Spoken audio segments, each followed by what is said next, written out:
আল্লাহ তাআলা বলছেন সালামু কওলাম মির রাব্বির রহিম সালামুন আলা ইব্রাহিম সালামুন আলা নূহিন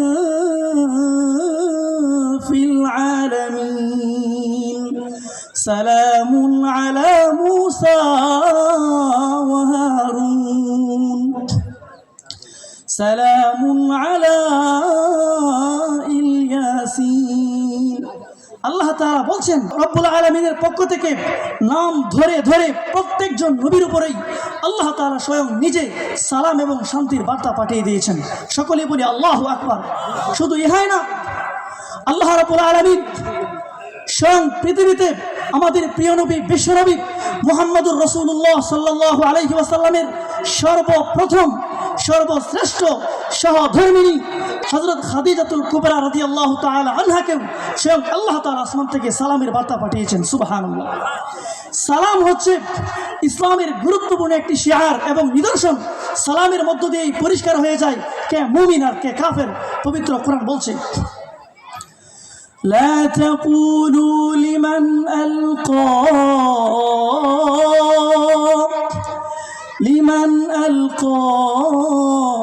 إليكم السلام لست مؤمنا تبتغون عرض الحياة الدنيا فعند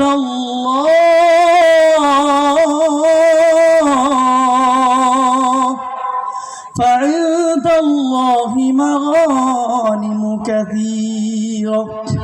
আল্লাহ তাআলা বলছেন যে ব্যক্তি তোমাকে উদ্দেশ্য করে সালাম দিবে ওই মানুষটাকে তুমি কাফের মনে করবে না দুনিয়ার ভোগ সামগ্রী এবং সম্পত্তি লাভের আশায়।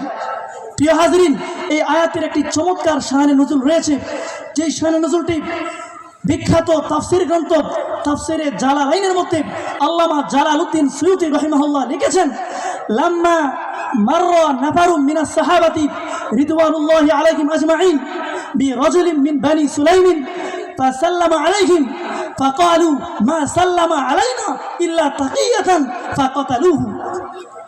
জালালউদ্দিন সুয়ুতী রাহিমাহুল্লাহ লিখেছেন যখন বনি সুলাইম গোত্রের এক ব্যক্তির পাশ দিয়ে সাহাবায়ে কেরাম যাচ্ছিলেন তখন ওই ব্যক্তি সাহাবায়ে কেরামকে লক্ষ্য করে সালাম দেয়।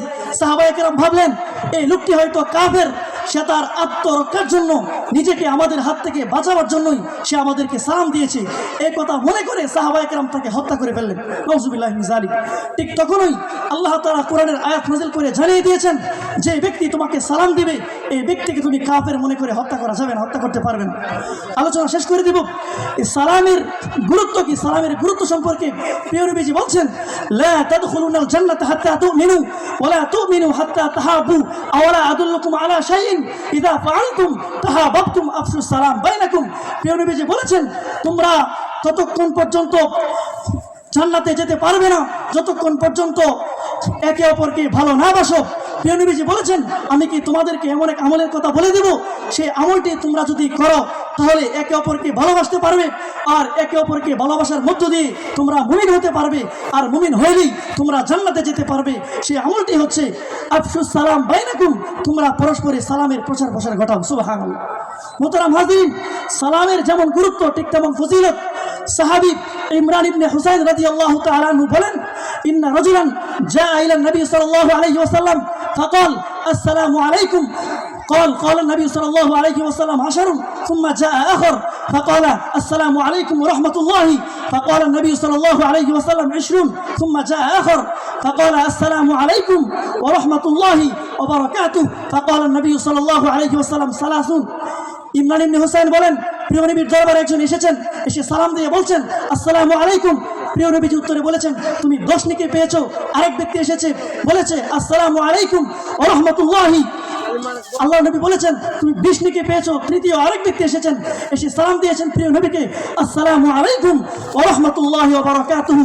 প্রিয় নবীজি বলেছেন তুমি 30 নেকি পেয়েছো। এই জন্য আমরা যত বেশি সালামের প্রচার প্রসার ঘটাবো তত বেশি সওয়াব পেতে থাকবো। সবাই রাজি আছে তো ইনশাআল্লাহ? হযরত আনাস রাদিয়াল্লাহু আনহু বলেন আমাকে প্রিয় নবী উপদেশ দিতে গিয়ে বলছেন ইয়া বুনাইয়া ইদা দাখালতা আলা আহলিক ফাসাল্লিম ইয়াকুনু বারাকাতান আলাইকা ওয়া আলা আহলি বাইতিক। তুমি যখন তোমার গৃহে প্রবেশ করবে তখন তোমার গৃহবাসীকে, তোমার পরিবারকে তুমি সালাম দিবে। এই সালাম তোমার জন্য এবং তোমার পরিবারের জন্য বরকতের কারণ হবে। সবাই বলি সুবহানাল্লাহ।